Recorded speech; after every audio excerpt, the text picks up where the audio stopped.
د الله پاکي بیان کړی د هر هغه شی چې په ځمکه او اسمانونو کې دي او هغه بر لاسه د حکمت څښتن دی د ځمکه او اسمانونو د سلطنت مالک هم هغه دی ژوند بکی او مرګ ورکوي او پر هر شی قادر دی مغلوم را هم دی او رسته هم او ښکارا هم دی او پټ هم او هغه د هر شی علم لري هغه ذات دی چې اسمانونه او ځمکه په شپږو ورځو کې پیدا کړل او بیا پر عرش باندې ځلند شو هغه پر هغه څه باندې پوهیږي چې په ځمکه کې نه نوځي او چې له هغې نه راوځي او چې له اسمانه راکوزي او چې پر هغه کې خيږي هغه له تاسو سره دی تاسو چې هر چیرته یې تاسو چې هر کار کوي هغه ویني هغه د ځمکې او اسمانونو د پاچاهۍ څښتن دی او ټول چارې د پریکړې لپاره د همغه لوري ته ورګرځول کیږي هغه شپه په ورځ کې او ورځ په شپه کې نه باسي او اند زړونو په پټو رازونو باندې پوهیږي ایمان راوړی پر الله او د هغه پر پیغمبر باندې او لګښت وکړي د خدای په لار کې له هغو شیانو څخه چې پر هغو باندې تاسو واکمن ګرځولې له تاسو نه چې کوم کسان ایمان راوړي او د خدای په لار کې مال ولګوي د هغو لپاره لوی اجر دی پر تاسو باندې څه شوی دی چې پر الله ایمان نه راوړي په داسې حال کې چې پیغمبر تاسو ته پر خپل پروردگار باندې د ایمان راوړلو بلنه درکوي او هغه له تاسو نه ژمنه اخیسته ده چې تاسو پر اختیار منون کیږي الله هغه ذات دی چې پر خپل بنده باندې څرګند روخانه آیاتونه نازلوي ترڅو چې تاسو له تیارونو راوباسي رڼا ته مراولي او حقیقت دا دی چې الله پر تاسو ډیر خواخوږی او مهربان دی او تاسو باندې څه شوی دی چې د الله په لار کې لګښت نه کوي په داسې حال کې چې د ځمکې او اسمانونو میراث د همدې الله لپاره دی له تاسو نه چې کوم کسان د مکې له فتح نه وروسته مالی لګښت او جهاد وکړي هغه هیڅ کله له هغو خلکو سره نشي برابرېدای چې هغه د مکې له فتح نه مخکې مالی لګښت او جهاد کړای دی د هغو درجه په وروسته وخت کې له مالی لګښت کوونکو او جهاد کوونکو څخه ډیره ستره ده اگر که الله لدی دواړو سره غوړه وعده کړی ده چې تاسو کوي الله ورڅخه خبر ده څوک دی چې الله ته پور ورکړي خپور څو چې الله هغه ته څو چند زیات بیرته ورکړي او د هغه لپاره غوړه اجر ده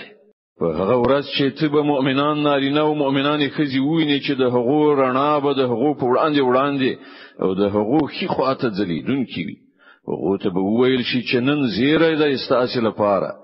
جنتونه به وي چې تر هغو لاندې به وي علی به هیدونکي وي چې هغوی به پکې تل تر تل وسیږي همدغه د استر بریالیتوب په هغه ورځ به د منافقانو نارینه او ښځو حال دا وي چې مؤمنانو ته به وایي لږ زموږ خواته وګورئ ترڅو چې موږ ستاسو له رڼا نه څه استفاده وکړو هغه ته به ویل شي شاته واوړئ خپل رڼا بل چیرته ولټوي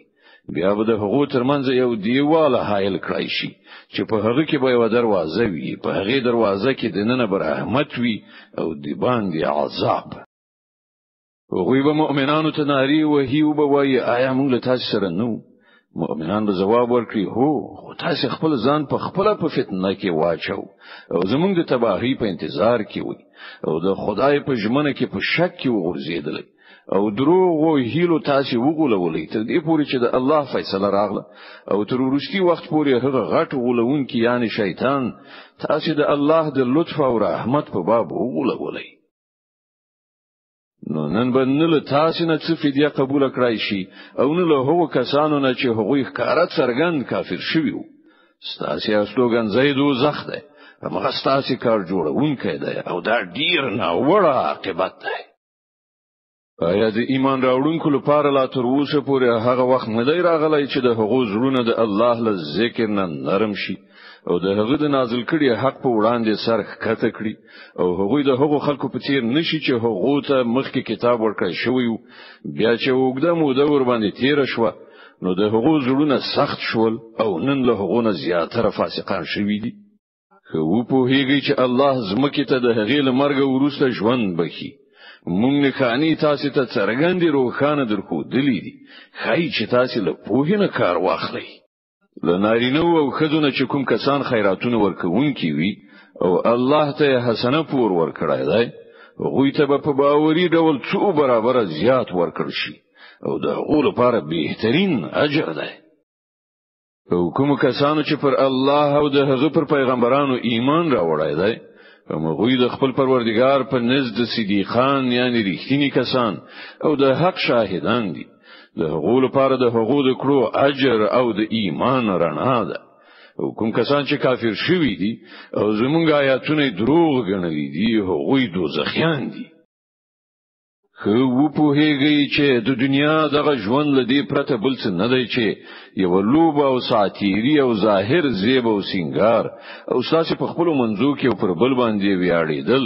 او په مال او اولاد کې پر بل باندې د مخکې کېدلو هڅه کول دي د دې مثال داسې دی لکه چې یو باران وشو نو په هغه سره درا پیدا کیدونکو نباتاتو په لیدلو سره بزګران خوشاله شول بیا هغه کښت په خيږي او ته ویني چې هغه ژیړ شو بیا هغه بوس ګرځي د دې برعکس آخرت هغه ځای دی چې هلته کافرانو ته سخت عذاب دی او د الله مغفرت او د هغه رضا د مؤمنانو لپاره د دنیا ژوند غلوونې لمتاع پرته بل څه نه دی وزغلی یو له بل نه د وړاندې کېدو هڅه وکړي د خپل پروردگار د مغفرت او د هغه جنت خواته چې د هغه پراختیا د اسمانونو او زمکې په څیر ده چې تیار کړی شوی دی د هغو خلکو لپاره چې پر الله او د هغه پر پیغمبرانو ایمان راوړی وي دا د الله فضل دی چاته چې غواړي ورکوي او الله د ستر فضل خاوند دی هیڅ مصیبت داسې نشته چې په زمکه کې ستاسو پر خپل نفس نازلېږي او موږ هغه له پیدا کولو نه مخکې په یو کتاب کې نه دی لیکلی دغه څه کول د الله لپاره ډیر اسانه کار دی دا هر څه د دې لپاره دی ترڅو چې تاسو ته که هر زیان وي چې پر هغه باندې زړه ماتي نشي او چې الله تاسو ته درکړي پر هغه د تکبر کولو لپاره خوشاله نشي الله داسې خلک نه خوښوي چې خپل ځان لوی شي ګڼي او ویاړي هغه کسان چې په خپل بخیلی کوي او نور بخیلی کولو ته هڅوي اوس که څوک مخ اړوي نو الله بې نیازه او ستایل شوی دی موږ خپل پیغمبران لرو خانو څرګندو نښانو او هدایات سره ولېګل او له هغو سره مو کتاب او تل نازل کړل ترڅو چې خلک پر عادل ولاړ وي او اوس په مراکوزه کړه چې په هغه کې ډیر زور دی او د خلکو لپاره ګټي دي